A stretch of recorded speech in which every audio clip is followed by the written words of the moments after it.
Welcome to special analysis. నేను రమా మండవ. ఈ రోజు అనాలిసిస్ లో భాగంగా మనం తీసుకోబోతున్న టాపిక్ ఏంటంటే వంశీ అరెస్ట్ తో రోజాకు వణుకు అంటూ కూడా మనం ఒక టైటిల్ పెడతాం జరిగింది. ఈ రోజు వంశీ అరెస్ట్ తో రోజా ఎందుకు వణికిపోతా ఉంది అనేది చాలా మందికి వస్తున్న అనుమానం. యాక్చువల్ గా వంశీ కావచ్చు, కొడాలి నాని కావచ్చు, ఒక దేవినేని అవినాష్ కావచ్చు, అదేవిధంగా బోరుగడ్డ అనిల్ కావచ్చు, ఇలాంటి వాళ్ళందరితో పాటు అదే స్థాయిలో అటు తన ప్రత్యర్థుల మీద మాటలు దాడి చేసిన విషయంలో రోజా అందరికంటే ముందు ఉంటారు. యాక్చువల్ వీళ్ళందరూ కూడా ఆమె కాలు గోటి కూడా దొరిపారు. మాట్లాడే విషయంలో కావచ్చు, నోరు బారేసుకునే విషయం కావచ్చు, ఎదుటి ఉంది ఎంతటి వాళ్ళైనా సరే అడ్డగోలుగా వాళ్ళని టార్గెట్ చేసే విధానంలో కావచ్చు. నిజానికి ఇక్కడ ఒక ట్విస్ట్ ఏంటంటే ఎక్కడైనా సరే ఒక మహిళా నేతకో ఎవరికైనా మామూలుగా ఎవరికైతే నేతలకు ఎవరికైనా రాజకీయ నేతలకు ఒక ఫైర్ బ్రాండ్ అనే ఇమేజ్ వచ్చిందంటే వాళ్ళు ఏ ప్రజా సమస్యల మీద పోరాడితేనో లేకుంటే ఏ ప్రజా సమస్యల కోసం అసెంబ్లీలో గొంతు విప్పితేనో అదే స్థాయిలో ప్రజల కోసం నిలబడితేనో వాళ్ళకి ఫైర్ బ్రాండ్ అనే ఇమేజ్ వస్తుంది. అది తగ్గు మంది మాత్రమే ఆ ఇమేజ్ వస్తుంది. రాజకీయాల్లో చాలామంది ఉంటారు, ఒకరిద్దరు మాత్రమే ఒక్కొక్క జనరేషన్లో ఆ ఇమేజ్ని కైవసం చేసుకుంటారు. ఫైర్ బ్రాండ్ అనే ఇమేజ్ని, అది ఆషామాషి ఇమేజ్ ఏం కాదు. కానీ వేరే వైఎస్ఆర్సీపీలో డిఫరెంట్. ఆ ఇమేజ్కి ఒక అర్థం ఏంటంటే ఎవరైతే అత్యున్నత స్థాయిలో బూతులు మాట్లాడతారో, ఎవరైతే ఆ బూతుల్ని ఎండార్స్ చేసే విధంగా తమ యాటిట్యూడ్ ఉంటుందో, ఆ బూతుల్ని ఎండార్స్ చేసే విధంగా తాము మెసులుకుంటారో, అలాంటి వాళ్ళందరికీ ఎవరైతే జగన్మోహన్ రెడ్డి స్కిన్ సేవ్ చేయడానికి బూతులు మాట్లాడతారో అలాంటి వాళ్ళందరినీ వైసీపీలో ఫైర్ బ్రాండ్స్ అంటారు. ఒక వంశీ కావచ్చు, ఒక కొడాలి నాని, ఒక రోజా, ఇలాంటి వాళ్ళంతా కూడా వైసీపీలో ఫైర్ బ్రాండ్స్. టీడీపీలో ఉన్నప్పుడు ఏదైతే రోజా శివ ప్రసాద్ లాంటి వాళ్ళతోనే ఆమె మూవీలోకి ఎంట్రీ ఇచ్చారు, ఒక గ్లామర్ హీరోయిన్గా పేరు. అక్కడి నుంచి ఆమె పూర్తి స్థాయిలో రాజకీయ రంగేట్రం కూడా చేశారు. ఆయన కారణంగానే టీడీపీలో 2 సార్లు టికెట్ ఇస్తే 2 సార్లు ఆవిడ ఓడిపోయారు, నగరి అండ్ చంద్రగిరి నుంచి. తెలుగు మహిళా అధ్యక్షురాలు పదవి కూడా ఆమెను వరించింది. అయినా సరే టీడీపీలో ఆమె సఫికేషన్ ఫీల్ అయ్యారు. కానీ అప్పుడు మహిళా అధ్యక్షురాలుగా ఉన్నప్పుడు ఆమె పూర్తి స్థాయిలో బెల్ట్ షాపులకి వైఎస్ఆర్ ప్రభుత్వానికి వ్యతిరేకంగా చేసిన నినాదం కావచ్చు, తీసుకున్న ఉద్యమాలు కావచ్చు, ఇలాంటి వాటితో నాకు నిజంగానే అప్పుడు ఫైర్ బ్రాండ్ అనే ఇమేజ్ వచ్చింది.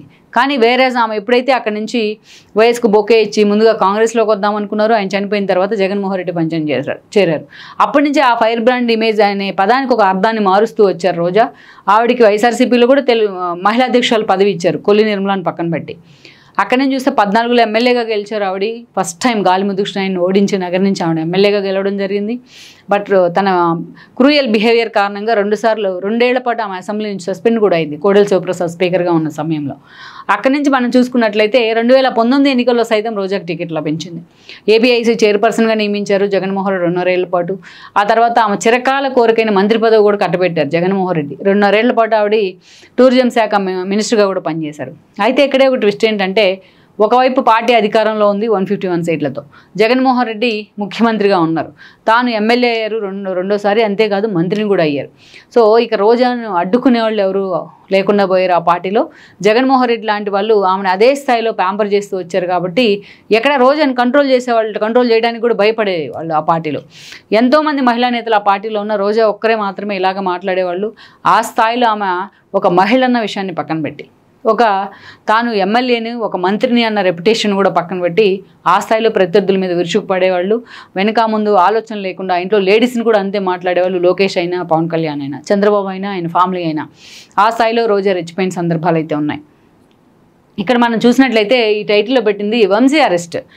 ఎప్పుడైతే కూటమి ప్రభుత్వం మొన్నటి ఎన్నికల్లో అసలు రోజాకి నగరం నుంచి అసలు టికెట్ ఇవ్వరనే ప్రచారం జరిగింది. ఎందుకంటే పెద్దిరెడ్డి వర్సెస్ రోజా అన్న పరిణామాలు ఎప్పటి నుంచో ఉన్నాయి, అందరికీ తెలుసు. వాళ్ళ మధ్య ఆధిపత్య పోరుంది.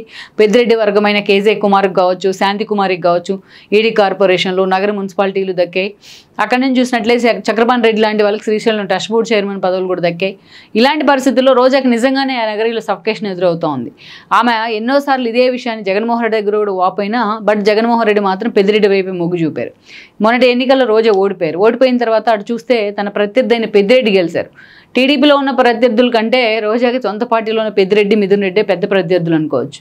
సో ఆమె ఆ దెబ్బకు ఆమె నగరి ఖాళీ చేసి కొన్ని రోజులు పూర్తిగా చెన్నైకే పరిమితం కావడం జరిగింది.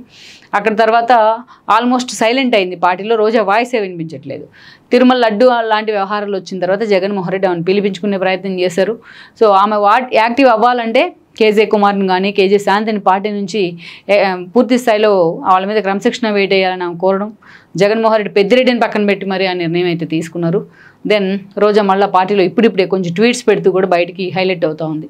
అయితే ఎప్పుడైతే వంశీ అరెస్ట్ అయ్యారో అప్పుడు నిజంగా రోజాలోని ఆమె అంచనా వర్గంలోని ఈసారి నిజంగానే వణుకు పుడుతూ ఉంది. అందుకు కారణం ఏంటంటే వంశీ లాంటి వాళ్ళ మీదే కాదు, కొడాలి లాంటి వాళ్ళ మీదే కాదు, రోజా లాంటి వాళ్ళ మీద చాలా సీరియస్ కేసులు ఫైల్ అయ్యి ఉన్నాయి ఆల్రెడీ. ఏదైతే ఒక మంత్రిగా ఉండి టీటీడీలో అక్రమ విఐపి దర్శనాలు చేయించింది అనే దానికి సంబంధించి విజిలెన్స్ ఎంక్వైరీ కూడా వేయబోతుంది టీటీడీ. దాంట్లో రోజా చేసిన అక్రమాలు, అరాచకాలు అన్నీ కూడా దర్శనాలు అడ్డం పెట్టుకుని ఆమె డబ్బులు తీసుకున్నారనే ఆరోపణలు పూర్తి స్థాయిలో ఆధారాలతో సహా మీడియా ముందు కానీ ప్రజల ముందు ఉంచే ప్రయత్నం అయితే చేస్తుంది కూటమి సర్కార్.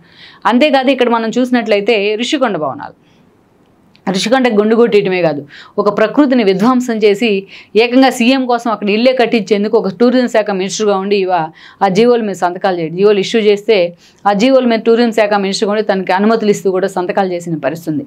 ఈరోజు ఆ కేసులో ఆమె అడ్డంగా బుక్ అయిన సిచ్యువేషన్ ఉండబోతుంది. ఎందుకంటే ఇప్పుడు ఆ భవనాలను అసలు ఏం చేయాలో ప్రభుత్వానికి అర్థం కాని పరిస్థితి. మేము డబ్బులు చెల్లిస్తామని జగన్మోహన్ రెడ్డి లాంటి వాళ్ళు మాట్లాడినా ఇప్పటికీ అది కార్యరూపం దాల్చలేదు. ప్రభుత్వం అసలు వాటిని విలాస భవనాలను ఏం చేయాలి, ఎవరు గెస్ట్ భవనాలుగా ఉపయోగించాలనే విషయంలో ఇప్పటికీ ప్రభుత్వం డైలమాలో ఉంది. అంత ఎక్స్పెండిచర్, అంత ఖర్చు పెట్టి ఆ భవనాలు కట్టించారు కాబట్టి. అదే ఈరోజు జగన్మోహన్ రెడ్డి వచ్చి ఉంటే ఆయన విలాస మందిరాలుగా మారేవి అవి శీష్ మహల్ తరహాలోనే.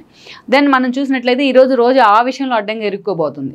ఆల్రెడీ ఈ ఇష్యూ బయటకు వచ్చినప్పుడే అక్కడ పర్మిషన్స్ ఇచ్చినందుకే ఆ కంపెనీలు, ఆ కన్స్ట్రక్షన్ కంపెనీలు రోజాకు బెంచ్ కరుగునిచ్చాయనే విమర్శ కూడా భానుప్రకాష్ లాంటి వాళ్ళు చేయడం జరిగింది.